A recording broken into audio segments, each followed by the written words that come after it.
Hello.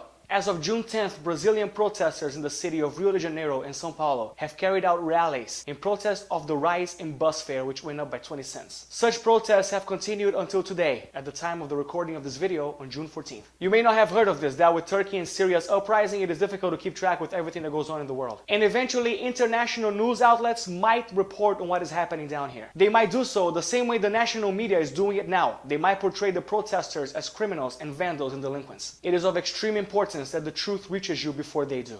The recent uprising that is spurring in Brazil is not an act of unwarranted violence, and it is not gratuitous vandalism. It is the result of what happens when a society is forced to put up with the ludicrous, nonsensical laws that are created only to benefit the lawmakers themselves, and which result in a wealth and social gap so outrageous it would be cause for hilarity if it weren't true. Some of the policies proposed and approved by our representatives are as follows. And I assure you, as incredible as they may appear, I am not making them up. They are real and they are being exercised right now. Politicians have awarded themselves the privilege of receiving up to 3 extra months of salaries. So after resuming their year's pay in their December salary, they are paid thrice more, as if their year had 3 extra months. And their salary, by the way, is about 17,000 reais per month, while minimum wage stands at 600. Politicians have also awarded themselves privileges for paid expenses, such as air tickets, ranging from 10 to 22,000 reais. Government-provided housing expenses to the tune of 3 to 4,000 reais. Private phone expenses for up to 1,000 reais per month, as well as an amount between 60 and 82,000 reais of spending money, which they then can use in order to pay off whoever they claim is necessary for them to conduct their daily functions. Politicians sometimes take advantage of this by hiring friends and relatives for completely made-up positions, professions that don't exist, just so they can give them free money for nothing. And once again, while all these things are happening, minimum wage stands at around 600 reais. Politicians couldn't care less about their constituents down here. And this complete disregard for their constituents has resulted in some deplorable situations in health, in safety, in education. It's common to have hospitals that look like war zones, with patients lying about in the hallways instead of in a gurney. Or to have a patient who is in critical condition but is told by the hospital staff to which he goes that the hospital is full, and then being given the order to ride alone by bus, public transportation, to another one. Here, the country that brags about how well prepared and how advanced it is to host the World Cup has such deplorable and horrible and sad education conditions that people have just given up on it. Keeping in mind that a politician here earns 17,000 reais, can you imagine how much the salary of a teacher would be?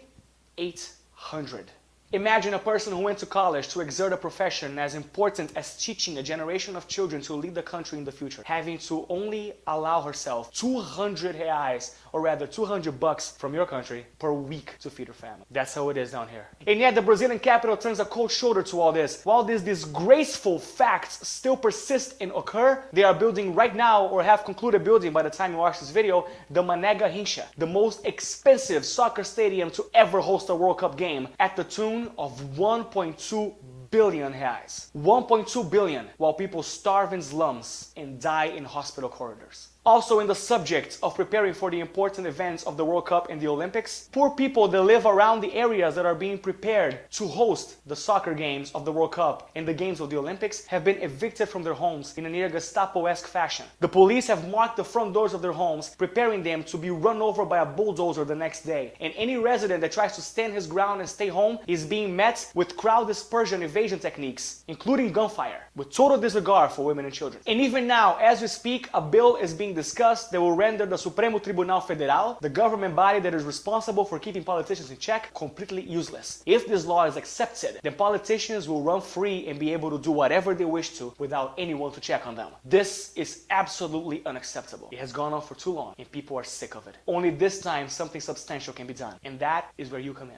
In 2014, Brazil will host the World Cup. 2016, the Olympics. The two most prestigious and renowned athletic events in the world. Brazil cannot afford to have its reputation smeared now. If there is a worldwide outlash against the things that are happening here, the people in control will be forced to do something about it. Under the threat of a besmirched reputation and international pressure, Brazil will be forced to change.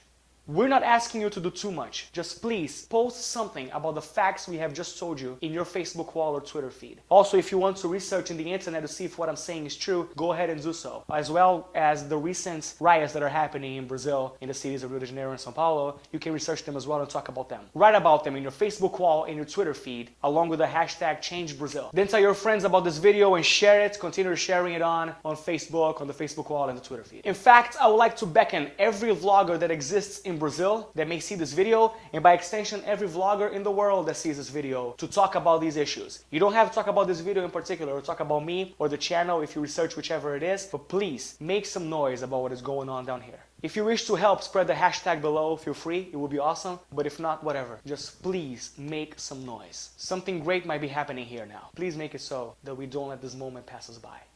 The people are always more powerful than the government chosen to preside over them. Always.